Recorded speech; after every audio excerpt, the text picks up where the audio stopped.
சட்ட ஒழுங்கு அடியோடு சீர்கெட்டு விட்டது என்பது இந்த நிகழ்வு மூலமாக தெரிய வருகிறது. அதோடு நேற்றைய தினம் விழுப்புரம் மாவட்டம் திண்டிவனத்தில் ஒரு மாணவனும் மாணவியும் காதலித்து அவள் அந்த பகுதியிலே இருந்து கொண்டிருந்த பொழுது காவலர்கள் அவளை விசாரித்து அந்த மாணவனை அனுப்பி வைத்து அந்த மாணவியை பாலியல் கொடுமை செய்திருக்கிறார்கள். இன்றைக்கு காவல்துறை மக்களுக்கு பாதுகாப்பு அளிக்க வேண்டும். அதுக்கு மாறாக இப்படிப்பட்ட பாலியல் கொடுமை ஈடுபடுவது மிக மிக கொடூரமான செயல். இந்த ஆட்சியில் பெண்களுக்கு பாதுகாப்பு இல்லை என்பது தெல்ல தெளிவாக தெரிகின்றது.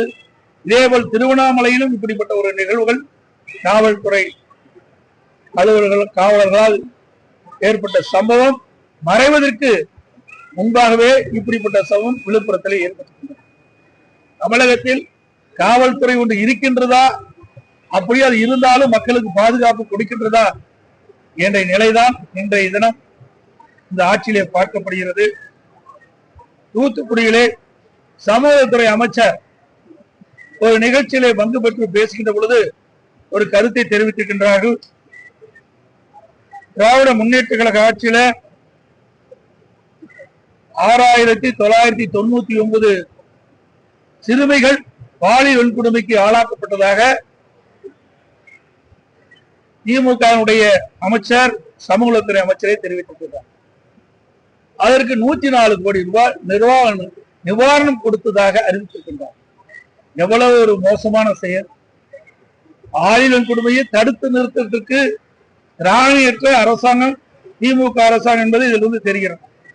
6999 சிறுமிகள் இன்றைக்கு பாலியல் வன்கொடுமைக்கு ஆளாக்கப்பட்டிருக்கின்ற சொன்னால் இந்த அரசாங்கம் எப்படி செயல்படுகின்றது என்பதை நாம் எண்ணி பார்க்க வேண்டும்.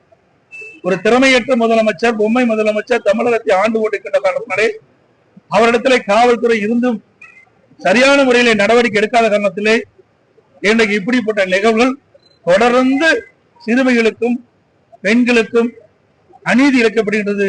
இப்படி கொடுமையான பாலியல் வன்கொடுமைகள் நடந்து கொண்டிருக்கின்றன. இந்த அரசு இருக்கின்ற வரை பெண்களுக்கும் பாதுகாப்பு இல்லை, சிறுமிகளுக்கும் பாதுகாப்பு இல்லை.